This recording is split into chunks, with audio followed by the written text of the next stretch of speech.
ဟုတ်တယ်ရှင်ဟုတ်ကဲ့အမေတို့ငငယ်ရစုံနေကြအကိုပေါ့လေဒါပဲစပြီးအနုပညာစလုပ်ထည့်အကိုတို့နဲ့ကအမြဲတမ်းစုံဟိုဒီရုံးမှာဆိုလို့ရှိရင်လေ forever မှာလုပ်တော့ဆိုအကိုတို့နဲ့ဒါပေမဲ့အရင်ဟို series တွေတိတ်မရိုက်ဖြစ်ဘူးเนาะနဲတယ်เนาะရှားတယ်ရိုက်တော့ရိုက်ဖြစ်ပြီမဲ့နော်အားလုံးနော်စီးရရနော်လဲစုံမှုတဲ့အခုပြန်စုံတာပေါ့ရန်ဝန်တာပါတယ်ဟုတ်ကဲ့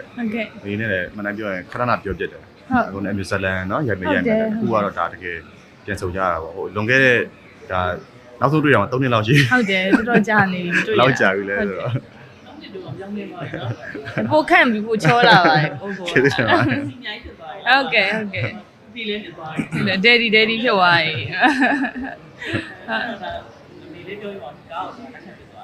ဟုတ်ကဲ့ဒီဇက်လေးကကြတော့ကိုကျော်စုလည်းပါတယ်ပြီးတော့ director တော့ဦးသိန်းဟန် Phoenix ပေါ့နော်အဲ့တော့တိတ်မစုံပြဘူးမင်းနဲ့ကအဲ့လိုကြော်ညာတော့ပဲစုံပြတယ် series တစ်ခါမှဆရာနဲ့ဦးနဲ့ပေါ့နော်မစုံပြဘူးဆိုတော့ဒါပထမဆုံး series အနေနဲ့စုံပါဆိုတော့အကုန်ဟိုပါပေါ့တိတ်ပြီးတော့ဒီကားမှာတိတ်မစုံပြကြတဲ့သူတွေနဲ့ဆိုတော့လေအသက်ဆန်လေးတော့ဖြစ်ပါပါ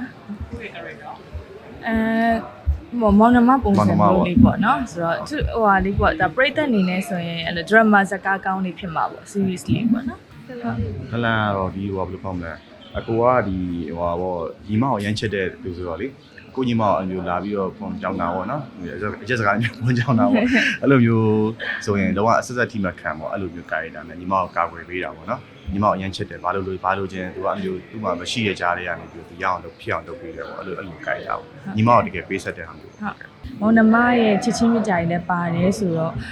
အပြင်မှာဆိုဒီလိုမျိုးအကိုတွေကညီမတွေကိုအရင်ချစ်ကြတယ်လေဒီကားထဲမှာဆိုလည်းအဲ့လိုမျိုးချစ်ချင်းမြတ်ကြည်လေးတွေ့ရမှာပေါ့အညိုးတော့ကတော့သူက van ပေါ့လေ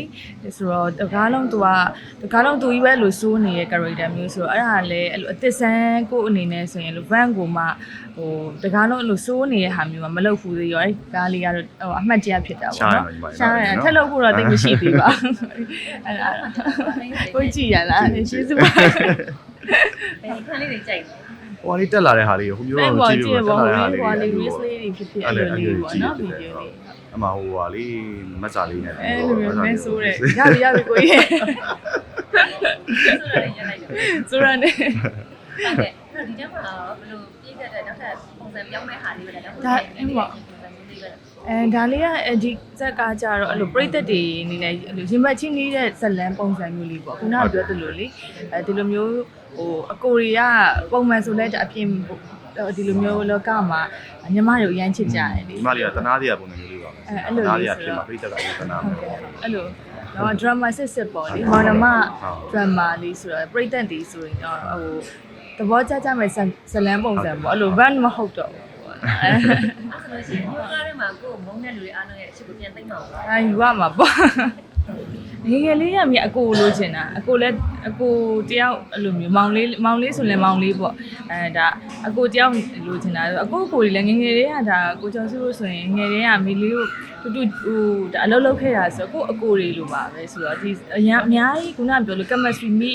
မိရဆိုတော့ရင်ထဲအဲ့လိုခံစားပြီးသားဆိုတော့ပိုကောင်းတာပေါ့ဇလန်မှာဆိုနော်ဒီစင်းနဲ့ထိုင်ရမယ်ဆိုတာဝမ်းသာဘောကိုနဲ့လေဒီခါမှအဲ့လိုမျိုးတေချာစုံဦးရဆိုပေမဲ့အဲ့လိုဒါဒီလိုမျိုးဇလန်မျိုးမှာဒါတေချာစုံရတာဆိုတော့ပို့ပြီးတော့အမှတ်ကျဖြစ်တာပေါ့နော်ဟုတ်မေလေးနဲ့ဒီရရ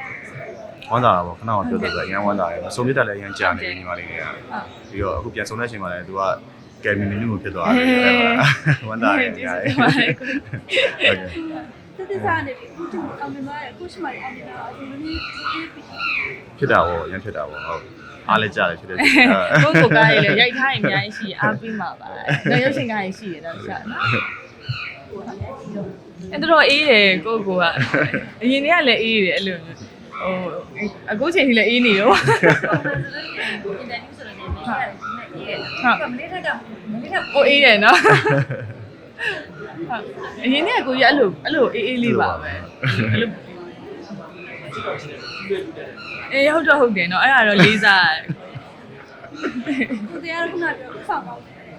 ဥဆောင်ဟုတ်လားဒီနေရာကြီးဖြစ်သွားဒီနေရာဟုတ်တော့အိမ်အောင်ကြပါဘူးကလေးရပါဘူးပြောတာဟုတ်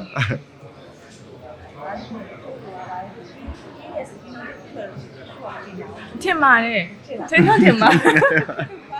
တဲ့ပါ ဟုတ်ဘူးလေ ဒီကရှိရသိတာ အဲ့မောဆိုတော့အဲ့လိုတော့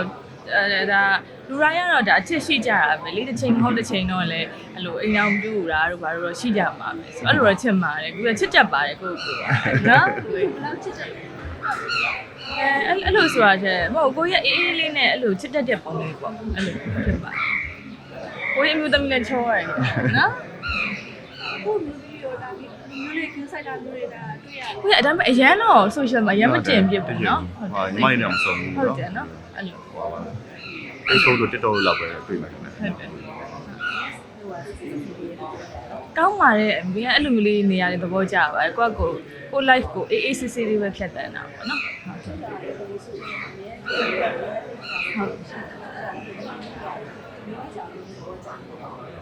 လူပြောမယ်ကိုစိတ်နဲ့ကိုပါပဲကိုတင်ကျင်တဲ့ခါကျရင်လည်းတင်လိုက်တယ်ပေါ့အဲ့လိုမတင်ကျင်တဲ့ခါကျရင်လည်းဒီလိုလေးပဲပေါ့ပုံမှန်ကိုဘဝမှာကိုပြောနေ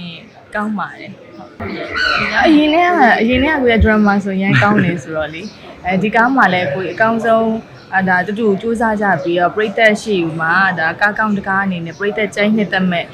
series ဖြစ်မယ်လို့မြင်ယုံကြည်ပါ ဒီကေဟိုဝတ္ထုကကြားကြခဲ့ပြီပေါ့နော်သူခေတ်ကလည်းဆိုကျွန်တော်နဲ့ဆိုနှစ်ကတော်တော်ဟာပါတယ်ဒီဘက်ခေတ်အမြင်နဲ့ပြန်ပြီးတော့ဟိုကျွန်တော်ပြန်စမ်းတက်မှဟာမျိုးပေါ့နော် character တွေလည်းထပ်ပါလာရရှိရဲအဲကြောင့်အရင်ဒီဝတ္ထုမှာကျတော့ဒီမောင်နှမအဆက်ကိုဟိုဖြစ်တယ်ဒီမှာတော့အများကြီး character တွေထပ်ပေါင်းပြီးပါပေါ့နော်ထပ်ပါလာ ပို့ပြီးတော့ရုပ်ရှင်နေနဲ့ဟိုဇလန်တွဲနေနဲ့ကြည့်ပို့ကောင်းတော့တာ ပို့ ပေါ့ ကောင်းတော့စနာပို့ပြီးတော့လည်း TV တွေပို့ပြီးဖြစ်သွားမယ်ဒီ character တဲ့character ရတော့ကျွန်တော်ဒီဘက်ခေတ်ကနဲ့ကိုက်ညီအောင်တော့ကျွန်တော်စဉ်းစားမှာပေါ့နော်ဟိုကြောင့်ဝတ္တစားရအစားပြောဖို့နေဝင်ထိုင်မှုနေရအစားပေါ့ဒီစကားလေးကဒါအခုမကြခင်စတင်ရိုက်ကူးမှဖြစ်တော့ဒီနှစ်ထဲမှာပဲပြသမယ်လို့ထင်တာပေါ့နော်ဆိုတော့ပြသတဲ့ခါကြလို့ရှင်လဲချစ်ရတဲ့အားလုံးကအပေးပါလို့ကြည့်ရှုပေးပါလို့ပြောချင်ပါတယ် โอเค ကိုကြီးရော ပြောပါ โอเคအခုဆိုရင်ပေါ့နော်ဒီဇန်နဝါရီလေးပေါ့နော်ဒီဟိုကျွန်တော်ရိုက်ကူးတော့မှာပေါ့နော်ဒါမေးလေးနဲ့လည်းပြန်ပြီးတော့ဆုံးရတာဒါဒီနှစ်ထဲမှာပထမအဆုံးနဲ့ဖြစ်တာပေါ့နော်ဒါကြတော့ဆုံးရတဲ့ရန်ကြပြီရန်လည်းဝမ်းသာတယ်ဒီကားကြီးထွက်လာတဲ့ခါကျရင်လည်းအားပေးပါအောင်လို့ကျွန်တော်ဖိတ်ခေါ်ပါတယ် ဟုတ်ပါ